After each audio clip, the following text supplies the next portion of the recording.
Bonjour tout le monde, mon nom est Robert Gauthier et puis bienvenue au réseau qui s'appelle Lumière sur la prophétie biblique. Aujourd'hui, on est dans le chapitre 9 de Osée, puis on va prendre ce que les 10 tribus devront abandonner. Parce qu'ils n'ont pas été fidèles, ils vont abandonner plusieurs choses, vous allez voir.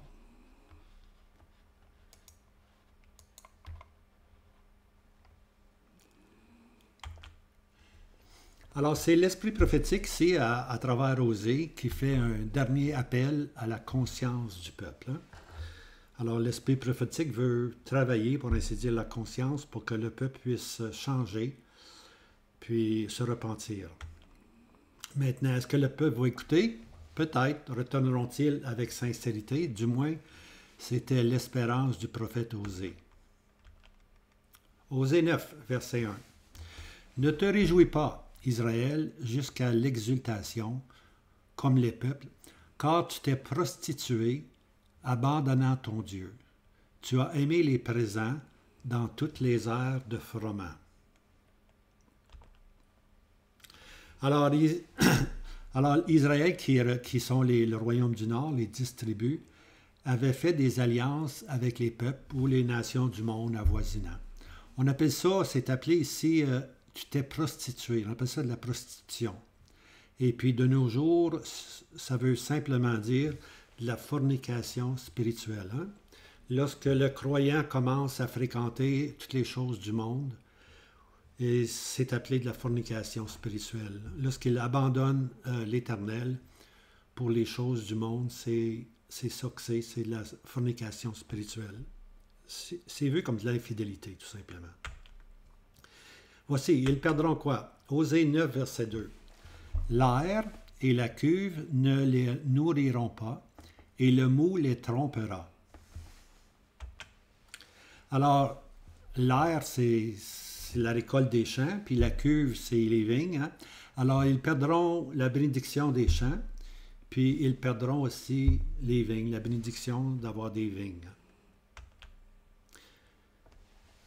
Osée 9, verset 3. Ils ne demeureront pas dans le pays de l'Éternel, mais Éphraïm retournera en Égypte et mangera en Assyrie ce qui est impur. Alors, ils ne vont pas demeurer dans le pays. Alors, ils perdront le pays dans ce cas-là. Plusieurs individus iront en Égypte pour protection. Puis l'Égypte, c'est tout le temps comparé à un roseau froissé. C'est une quenouille. Ça n'a pas de force. Puis quand tu t'appuies sur la quenouille, ben, elle est froissée, puis elle te brise souvent les mains. Alors, plusieurs vont se fier à l'Égypte pour la protection, mais ça ne sera pas bon. Par contre, la masse du peuple, la masse des 10 tribus va aller en Assyrie. Puis là, ils vont être dans une terre étrangère. Et puis, c'est fini avec le kosher. Ils ont toujours une nourriture spéciale, mais dans les pays d'Assyrie, ils vont manger tout à part le kosher, qui est leur nourriture sanctifiée, pour ainsi dire. Osée 9, verset 4. Ils ne feront pas de libation de vin à l'Éternel, et leurs sacrifices ne lui seront plus agréables. Ce sera pour eux comme le pain de deuil. Tous ceux qui en mangeront se souilleront, car leur pain est pour eux-mêmes. Il n'entrera pas dans la maison de l'Éternel.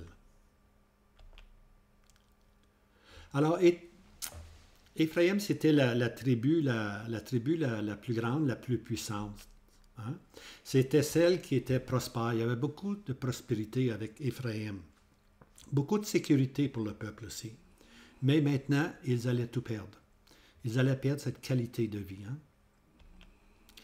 Et puis la libation, les libations, c'est parlé ici, ils ne feront pas de libation de vin à l'Éternel. Alors la libation, c'était, le vin représente la joie, et puis on offrait des libations à l'Éternel, des libations de joie. Alors pour eux, la joie allait tout simplement cesser maintenant. Alors toutes les offrandes à l'Éternel étaient souillées, comme le pain de deuil. Ici, vous voyez, ici c'est marqué, ce sera pour eux comme un pain de deuil. Juste là, pain de deuil. Alors, toutes les offrandes de l'Éternel étaient souillées, comme un pain de deuil. C'est-à-dire, toucher un mort provoquait l'impureté. Hein, c'est ça qu'on appelle un pain de deuil. Si quelqu'un était mort, puis si on touchait au pain de deuil, bien, on contactait, pour ainsi dire, la mort, et puis on devenait impur. On n'avait plus accès à la maison de l'Éternel. Osée 9, verset 5. Que ferez-vous au jour de l'assemblée et au jour de fête de l'Éternel? Alors, voici ce qui va arriver. Ils ne pourront plus avoir les assemblées annuelles et les jours de fête. Hein, parce qu'habituellement, en Israël, Lévitique 23, il y a différentes fêtes annuelles qu'on devait assister. Et puis, parce que Éphraïm est infidèle, Éphraïm ne pourra plus avoir ces fêtes annuelles. Ils vont aller dans un pays lointain. Osée 9, verset 6. Car voici, ils s'en sont allés à cause de la dévastation. L'Égypte les rassemblera, Mot les enterrera. Ce qu'ils ont de précieux en objets d'argent, l'ortie les héritera, et le chardon est dans leur tente. Ici, pour Éphraïm, seulement quelques idiots vont se réfugier en Égypte. Hein? Mais ils vont être enterrés là, en Égypte. Hein? Puis, toute leur tente, là, ça va devenir du chardon, des épines, pour ainsi dire. Hein? Fait qu'ils n'auront aucune protection en allant vers l'Égypte. Puis maintenant, on va parler un peu de Juda, mais pour Juda va arriver, Juda, lui, va aller en captivité à Babylone 150 ans plus tard. Okay? Alors là, on parle des 10 tribus, Éphraïm ou Israël, mais 150 ans plus tard, c'est Juda qui va être infidèle. Hein? Puis le roi de Babylone va être suscité. Et puis, dans cette période-là, il va y avoir le prophète Jérémie. Puis le prophète Jérémie leur dit, allez en Égypte, il n'y a pas de problème si vous allez en Égypte, tu vois. Non, c'est pas ça qu'il dit. Il dit, soumettez-vous à Babylone, puis tout va bien aller. Puis arrêtez de vous fier à l'Égypte. Arrêtez tout simplement de vous confier dans un roseau froissé. Mais ils n'ont pas écouté le prophète. Ils se réfugient en l'Égypte, tout simplement. Puis ils vont mourir là, eux aussi. Osée 9, verset 7. Ils arrivent les jours de la visitation. Alors, ils arrivent, c'est proche là. Ils arrivent les jours de la récompense. Israël le saura. Le prophète est insensé, l'homme inspiré est fou, à cause de la grandeur de ton iniquité et la grandeur de ton hostilité. Alors, le jugement arrive, hein, où la récompense est à la porte. La récompense, c'est quoi? C'est l'Assyrien qui s'en vient, qui va les emmener dans le pays du Nord, et puis les 10 tribus vont être là jusqu'à ce jour. Hein. Alors, la récompense arrive. Maintenant, l'homme inspiré est fou. En autre mot, le prophète est insensé. En autre mot, le ministère de prophète allait aussi disparaître. Il disait les prophètes, Osée, un vrai prophète, on se moquait de lui. On se moquait des vrais prophètes. On disait les vrais prophètes sont fous. C'est des insensés. Hein? Alors, qu'est-ce qui va arriver? Ils vont perdre le ministère du prophète, tout simplement. Le prophète va s'éclipser, pour ainsi dire. Ils n'auront plus de prophètes, plus de parole de Dieu. Ils étaient donc hostiles à la parole prophétique. Osée 9, verset 8. Éphraïm est aux aguets, regardant à d'autres, à côté de mon Dieu. Le prophète est un piège d'oiseleur, sur tous ses chemins, une hostilité dans la maison de son Dieu. Alors, Éphraïm est aux aguets, c'est qu'il y avait des sentinelles. Il y avait toujours des sentinelles aux aguets qui devaient regarder. Mais les sentinelles n'avaient plus de regard sur son Dieu. Elles regardent ailleurs. Okay? Elles regardent à d'autres. Alors, on voit qu'ils ont perdu là, la présence de Dieu. Ils ne regardent plus à Dieu. Ils regardent aux autres pays. Et puis, naturellement, ceci va les conduire à commettre le péché. Osée 9, verset 9. Ils se sont enfoncés dans la corruption comme au jour de Gibha. Il se souviendra de leurs iniquités. Il visitera leurs péchés. Maintenant, Gibha, là, c'est assez important ça. Alors, Gibha, c'est dans le Juge 18 et 19. Vous pouvez lire ça, Juge 18 et 19. C'est l'occasion du péché sans frein de Benjamin. Je ne sais pas si vous vous rappelez l'histoire un peu, là, mais Benjamin avait pris la femme d'un Israélite et puis il l'avait coupée en 12 morceaux. Et puis, mais Benjamin n'a jamais, les frères ont dit, ben, hey, c'est pas correct ça, repens-toi, mais Benjamin n'a jamais voulu se repentir. Hein? Puis à cause de ceci, cette tribu fut presque complètement liquidée, parce qu'elle refusa de connaître le grand péché qu'elle avait fait. Hein? Alors, la corruption est comme au jour de Gibha. C'est difficile d'être plus corrompu que ces jours-là, tout simplement. Osée 9, verset 10. J'ai trouvé Israël comme des raisins dans le désert. J'ai vu vos pères au commencement comme le premier fruit du figuier.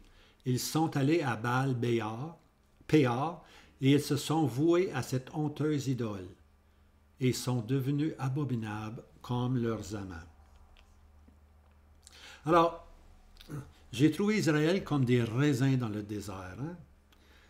Au commencement comme le premier fruit du figuier. Alors, jadis, Israël était un rafraîchissement juteux, hein?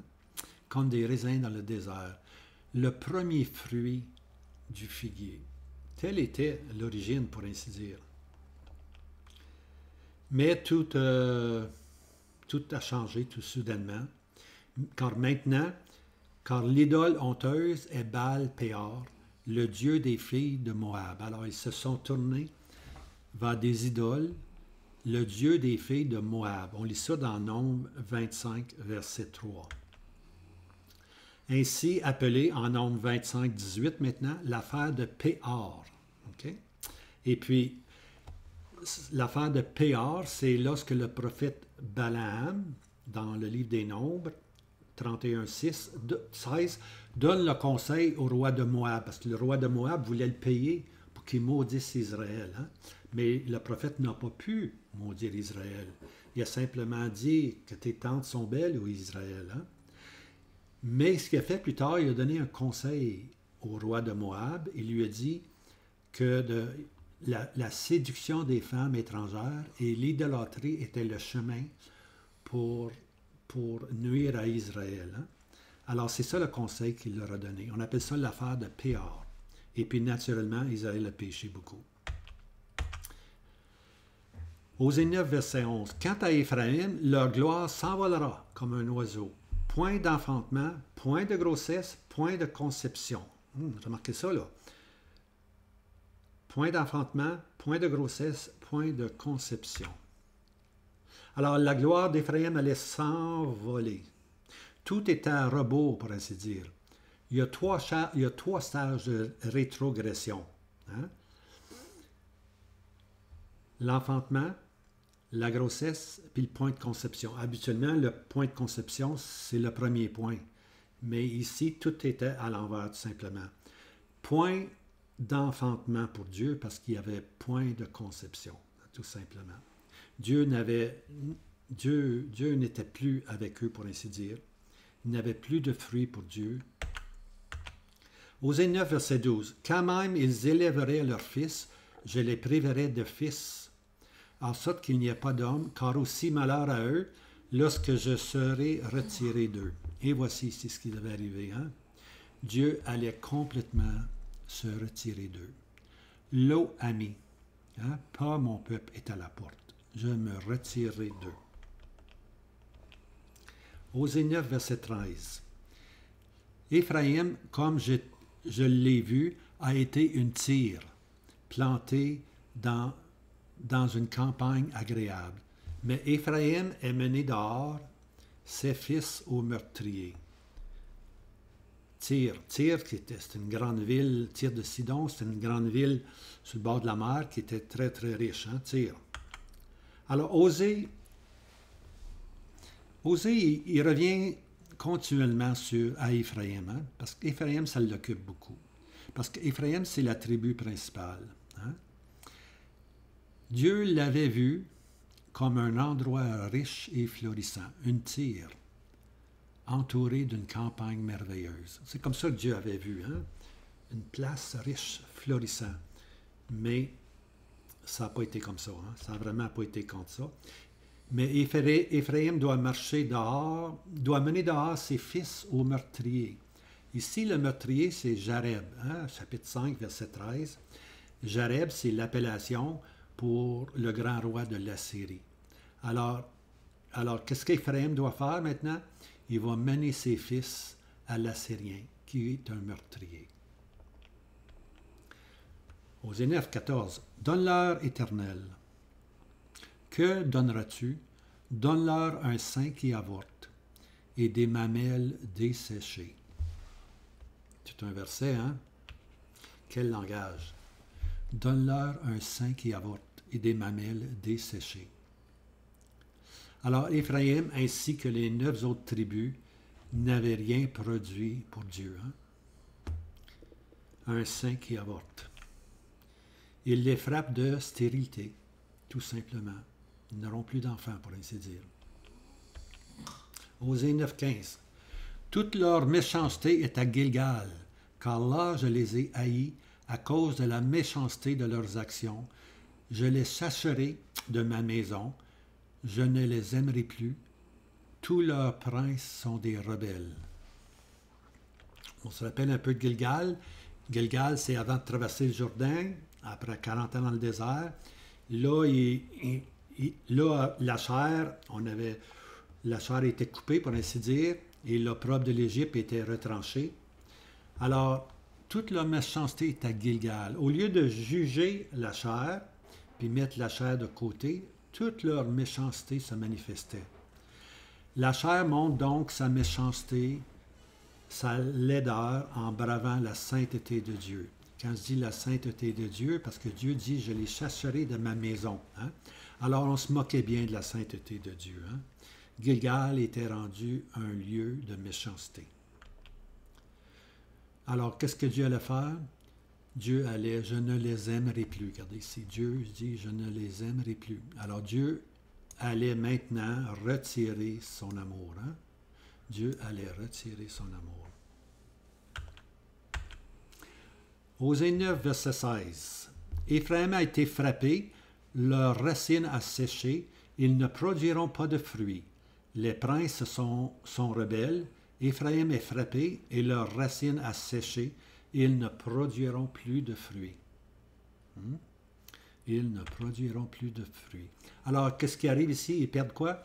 Ils perdent l'habilité à porter du fruit pour Dieu. La malédiction finale fut prononcée plus tard par le Seigneur Jésus sur Judas. Je vous donne le passage dans le Nouveau Testament. Marc 11, verset 14.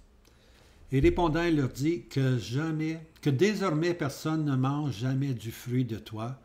Et ses disciples l'entendirent. Puis le verset 20 du même chapitre. Et le matin, comme ils passaient, ils virent le figuier séché depuis les racines. Hein? Ils ne porteront plus de fruits. Et puis ceci, c'est accompli pour Israël, les 10 tribus, mais la même chose allait se produire avec les 2 tribus, Juda et Benjamin, lorsque le Seigneur, en grâce, a visité le peuple. Hein? Pendant 3 ans, il voulait recueillir les fruits du figuier, mais il n'y en a pas eu. Alors il a donné une malédiction au figuier, puis le figuier a séché depuis ses racines. Hein? Le figuier pouvait avoir beaucoup de feuilles, mais n'avait pas de fruits. Hein? Beaucoup de professions, mais pas de fruits. C'est le seul miracle qui ne soit pas un miracle d'amour, mais plutôt un miracle ici de vengeance ou de vengeresse. Hein? C'est assez spécial, le figuier, que le Seigneur juge et condamne. Comme disait, beaucoup de feuilles. Israël avait beaucoup de feuilles, beaucoup de professions. Hein? Mais malheureusement, comme les distribus, pas de fruits. Maintenant, j'ai un petit PS ici, là. Prochainement, je vais faire une vidéo sur Matthieu 24, verset 34. En vérité, je vous dis, cette génération ne passera point que toutes ces choses ne soient arrivées. Hein? Et puis, il y a beaucoup de gens qui disent que 1948, c'est la génération qui ne doit pas passer. Est-ce que c'est vrai? Ou est-ce qu'on étire l'élastique trop loin, puis l'élastique va nous péter dans les mains, pour ainsi dire? Je vais faire une vidéo là-dessus parce que beaucoup d'enseignants disent que 1948, c'est la génération. On va voir, on va voir. OK. Osée 9,16. Si même ils enfantent, je ferai mourir le fruit précieux de leur sein. Nous avons lu au verset 11, point d'enfantement, point de grossesse, point de conception. Vous en rappelez? Alors ici, même s'ils enfantent, je ferai mourir le fruit précieux de leur sein. Alors les distribus ne se multiplieront pas. Leur trace a disparu à ce jour. Hein? Ils sont au nord jusqu'à ce jour. Il n'y a pas aucune multiplication on peut dénoter, aucune façon. Osée 9, 17. Mon peuple les a rejetés, car ils n'ont pas écouté, et ils seront errants parmi les nations. Hein? Alors, Osée traite là, alternativement d'Éphraïm ou de Juda. Il se promène dans les deux, tu vois. Mais Juda, maintenant, le dernier ici mentionné, est devenu errant parmi les nations. Quand c'est dit « ils seront errants parmi les nations », là, c'est plutôt davantage avec Juda, qui a été dispersé pendant des millénaires. Hein? Je sais qu'en 1948, ils ont retrouvé la terre promise, mais c'est un retour, ce n'est pas un retour vers l'Éternel, c'est un retour vers une patrie, puis c'est un peuple incroyant qui est retourné. Hein?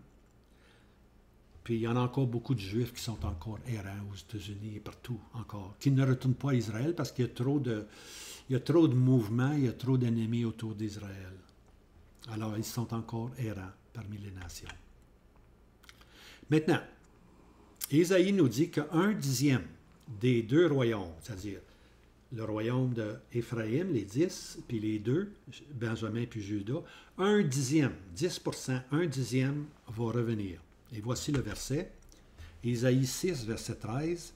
Mais il y aura encore là un dixième. Il reviendra et il sera brouté, comme le térébinthe et le chêne, dont le tronc reste quand ils sont abattus. La semence sainte en sera le tronc. Un résidu reviendra, un dixième. Il sera de nouveau brouté, c'est-à-dire il sera de nouveau consumé. C'est-à-dire qu'ils vont passer par des moments difficiles. Mais, qu'est-ce qui est dit? La semence sainte en sera le tronc. C'est-à-dire que la sève qui est une fontaine de vie, est dans les racines du tronc. Okay? Alors, le résidu, c'est la sève. Okay? Le tronc a été retranché, mais le résidu va être la sève qui va donner la vie. Alors ça, c'était Osée chapitre 9, et puis prochainement, on va prendre ce qu'on appelle Osée chapitre 10. Alors, je vous souhaite un bon week-end. Le Seigneur Jésus est près de revenir. Alors, je vous souhaite Maranatha, viens, Seigneur Jésus, viens. À bientôt.